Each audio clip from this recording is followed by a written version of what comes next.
You can't please everybody, as the old saying goes, and being a billionaire is no different. Even the wealthiest and most powerful have their detractors. Yet among these elite, the exception to this rule seems to be Bill Gates. Bill Gates has been able to maintain a mostly clean image. Aside from being admired for his intellect and products, people also view him as a good person. But over the last few years, new allegations have brought this image into question, from his treatment of his wife to his friendship with Jeffrey Epstein. They raise the question, who is Bill Gates and how did he get this reputation? Hello there and welcome to Wealthy Takes, where we discuss the stories of the wealthiest and most influential people and how they made their fortune. Today we'll dive into the story of the king of computers himself, Bill Gates, the computer whiz of Seattle. Bill was born to the lawyer William Henry Gates III and businesswoman Mary Maxwell in Washington, Seattle on October 28, 1955.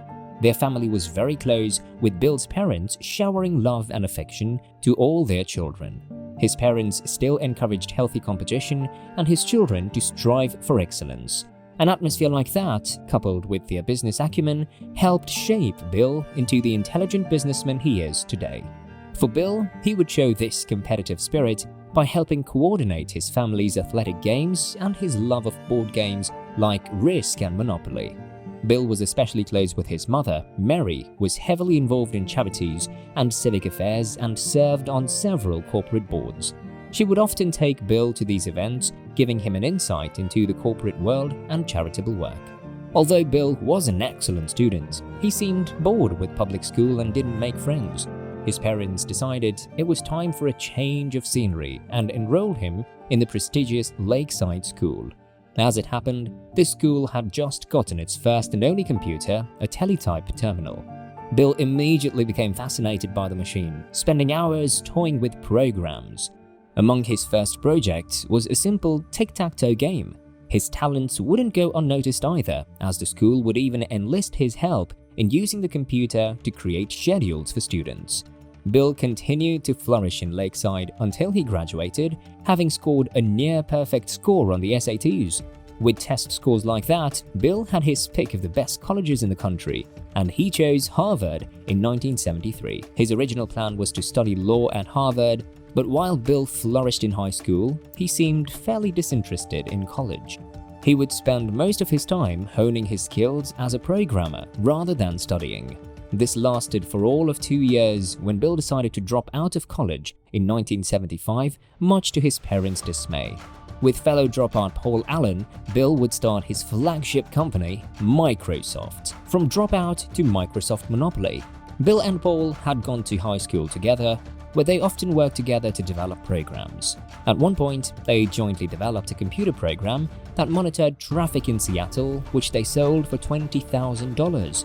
Although they went to different colleges, the two remained in touch, and when Bill dropped out of Harvard and Paul from Washington State, the two got back to business. The company they started was called Microsoft, a blend of microcomputers and software, though they would drop the hyphen after a year. Their early products consisted of software called BASIC that ran on Altair computers. While this did give them royalties, it wasn't enough to cover their expenses, especially since piracy was rife. Eventually, Bill was forced to move back to Seattle after some issues with Microsoft's partners, but this turned out to be a blessing in disguise as it rejuvenated Bill and Paul, who threw themselves into their work. Within 4 years, they were now making $2.5 million. Though Bill was still checking all the codes personally and corrected any mistakes.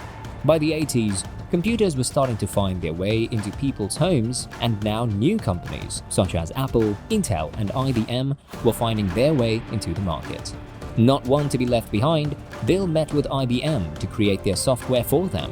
While young, Bill managed to impress them enough that they agreed to give him a shot. However, the problem was that they hadn't been able to develop software for it. Instead, Bill used an operating system, MS-DOS, that's Microsoft Disk Operating System, developed by another company, and had Microsoft become their exclusive licensing agent. While a clever move, it was also highly illegal since he didn't inform IBM of this move. When the computer company found out, they would sue Microsoft for withholding information, though they would drop the charges for an out-of-court settlement. Bill would eventually deliver the promised system to IBM for $50,000, but although IBM wanted to buy the source code, Bill refused. Instead, Microsoft began using MS-DOS as software for other PC manufacturers. This move allowed Microsoft to gross up $16 million in profits. By 1983, Microsoft was being used by 30% of computers in the world. This kind of success would lead to Bill butting heads with another up-and-coming genius, Steve Jobs.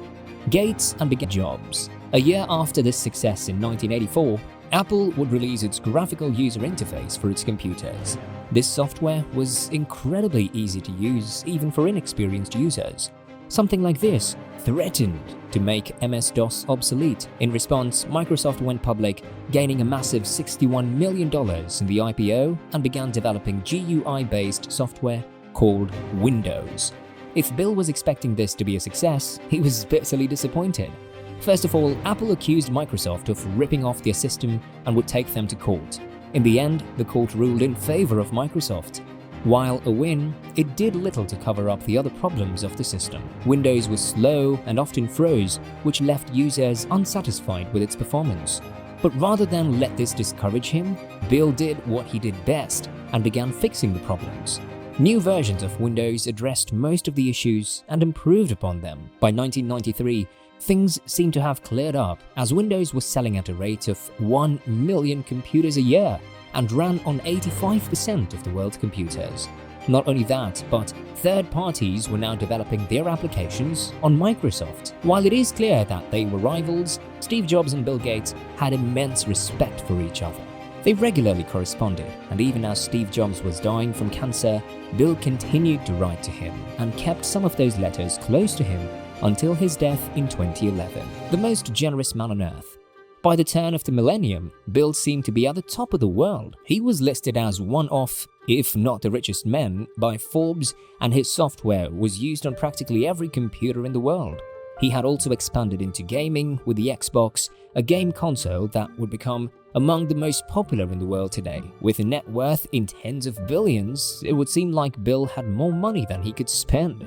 So instead of spending it on himself, Bill instead gave that money away. The Gates family has a long history of charitable work, so it wasn't entirely surprising to see Bill following in his mother's footsteps. Along with his wife, Melinda, they would create the Bill and Melinda Gates Foundation, where they can donate their money to good causes. In 2022, it's estimated that Bill has donated as much as $50 billion, or a third of his wealth, to various organizations such as the World Health Organization, UNICEF, and PATH. This is perhaps why Bill faces less criticism than his contemporaries such as Elon Musk and Jeff Bezos, who have been accused of squandering their riches on seemingly worthless vanity projects. Instead, much of Bill's wealth has gone into disease research, climate change awareness, and food security. The Bill and Melinda Gates Foundation has been responsible for providing aid. An estimated 5 million lives were directly saved thanks to humanitarian aid and easier access to healthcare. And the money he's donating only seems to be increasing. As philanthropists, Bill and Melinda Gates promised to donate 95% of their wealth by the end of their lives. Bill Gates, the ultimate good guy? With everything that has been said, it is safe to say that Bill Gates has made countless contributions to the betterment of mankind. But does this make him perfect? No. Like all of us, Bill is still a human, and he has faced his share of criticism. Some of these claims range from questionable behavior to outright conspiracy theories. But mind control, vaccines, and mass surveillance theories aside, there is some criticism that is worth noting. One of the most common allegations against Bill is his behavior around the office. Some employees allege that the Microsoft CEO is known to regularly shout and insult his employees who do not meet his high standards. But while some do claim it as verbal abuse, others insist that it is simply Bill doing his job. He holds his employees to a high standard, and this combative demeanor is simply him trying to push employees. The Fair Trade Commission has also investigated Microsoft throughout the 90s for unfair industry practices, including forcing computer manufacturers to pre-install applications like Internet Explorer, a Microsoft product, as a condition for letting them use Windows as their operating system. The legal issues became so bad that at some point it seemed like Microsoft would be forced to split apart. In the end, Bill was able to overcome these issues and legal hurdles, though the criticism still persists. Another serious allegation regarding Bill was his friendship with infamous sex trafficker Jeffrey Epstein. The two of them meet and began their relationship in 2011, and by then Jeffrey has already been battling legal troubles and had even pleaded guilty to sex trafficking. Despite that, the two of them continued to maintain contact. When Jeffrey Epstein was arrested in 2019 for his sex trafficking island, one of the many names mentioned on the list of visitors was Bill Gates.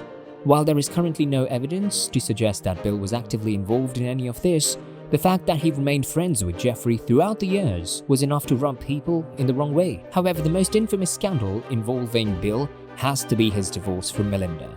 For the longest time, the two of them had seemed like the perfect power couple, so its announcement came as a surprise. While one of the official reasons was because of Bill's involvement with Jeffrey Epstein, other reasons because to the surface, such as Bill's apparent unfaithfulness to Melinda.